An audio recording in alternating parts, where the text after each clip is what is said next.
Hi, welcome to Live and Look Luxe, my beauty masterclass, where you can go and become an expert in your own beauty so that you leave a little bit more informed on how you can make better choices based on your coloring, your face shape, even body shapes, so you can better shop for clothing, accessories, and build a makeup collection of your dreams that's really going to suit you in all ways. This masterclass is truly a love letter to all of my subscribers and friends. I worked really hard on each and every chapter, and I'm so happy to finally share with you here now on YouTube. So welcome, and let's get into it.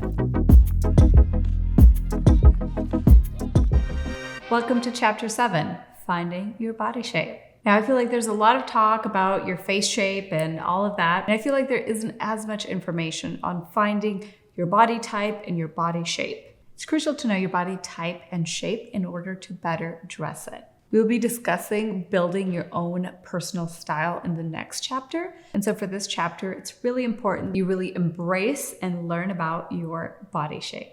So the first thing you want to do is measure the width of your shoulders, and then the width of your waist, and then of course the width of your hips. Now you can do the actual circumference, which is where you measure all the way around, like the way you would measure your waist. But for this case, just measuring the width is enough.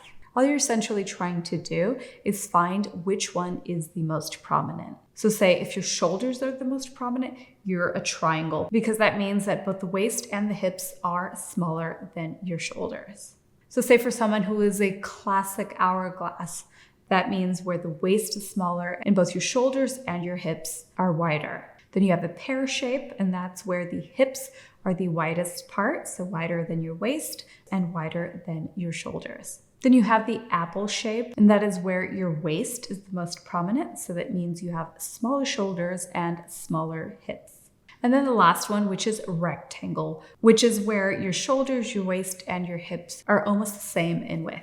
When you're shopping for clothing, you typically measure the chest, the waist, and the hips. But for determining your body type, you want to measure the shoulders rather than the chest. So the importance of knowing your body type and shape isn't necessarily to find the flaws and hide them. It is to make you aware of what you have and what you're working with. Many women can go a lifetime and not know exactly what body shape they are. And so by knowing your body shape, you can either enhance or play up what makes up your body shape. And the way fashion trends kind of ebb and flow, there isn't really one ideal body shape. One could probably argue that the hourglass is the most ideal because it encompasses a classic, beautiful, feminine shape. But as we've seen in fashion in the 90s, it was a very rectangular shape. Definitely no hips. I would say now pear shape is so much more in. So I personally think it's about working with what you have and really enhancing it.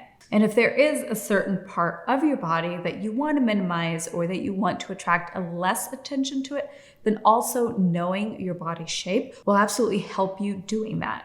So let's say you're a triangular body shape, meaning that your shoulders are the most prominent feature between your waist and your hips. So that means that you have strong shoulders. Think about it, actually most models have this body shape. It's normally very lean, very like top strong kind of body that just carries clothing well. Now in person, it doesn't mean that that is the most beautiful. So if you do have more broad shoulders and you love that and you almost want to play it up, perfect example, I'm doing it today. I'm exaggerating a strong shoulder. If say you have a strong shoulder and you're trying to minimize it, you would obviously stay away from a cut like this top.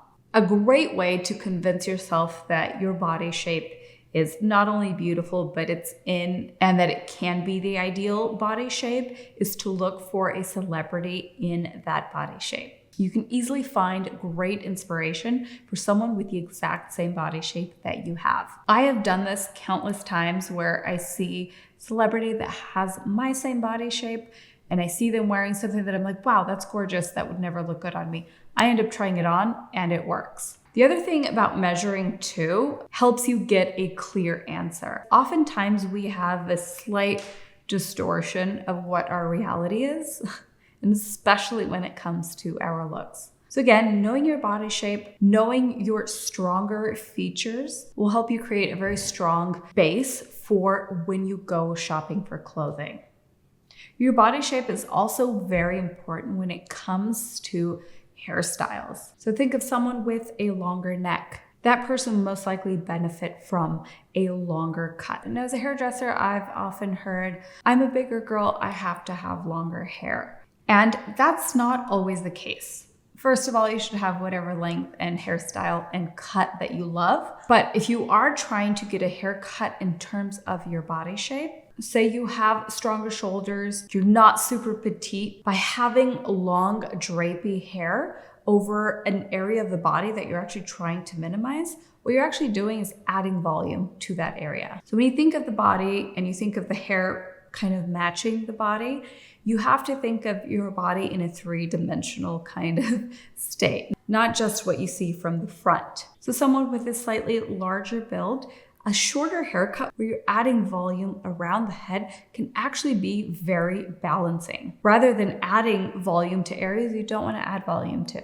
And I've mentioned before, I'm a big fan of kind of going with the trends, but not following them completely to a T. So how that translates in terms of a body shape.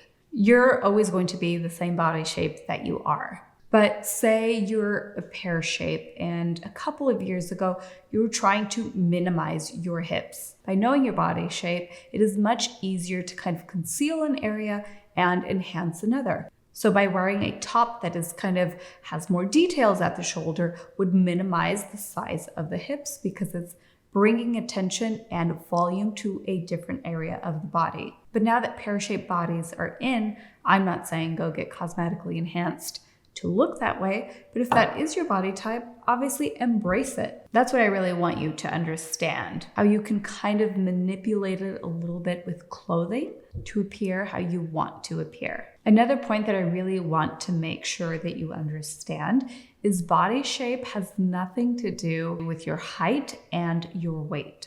If I had $1 for every time a client of mine sat in my chair and told me she had a round face shape or that she was too heavy for a haircut, I'd probably be retired in the Bahamas right now. But the case is that that's not true. You can be thin and be an apple shape, and you don't have to be petite to be a rectangular shape. So I really recommend that you do this small exercise by measuring and knowing exactly. Take it from me, I was absolutely convinced that I was a different body shape until I did this. And it has completely broadened my horizon on what I can wear because I can both enhance the areas that are already my key features, or I can play them down. The beauty here is that I know what I'm doing, and I want you to have that same skill. And so once you've done this small exercise, you will be ready for next week's chapter, which is how to find your personal style. All right, I hope you discover something new about your body in this chapter, and I look forward to seeing you next week.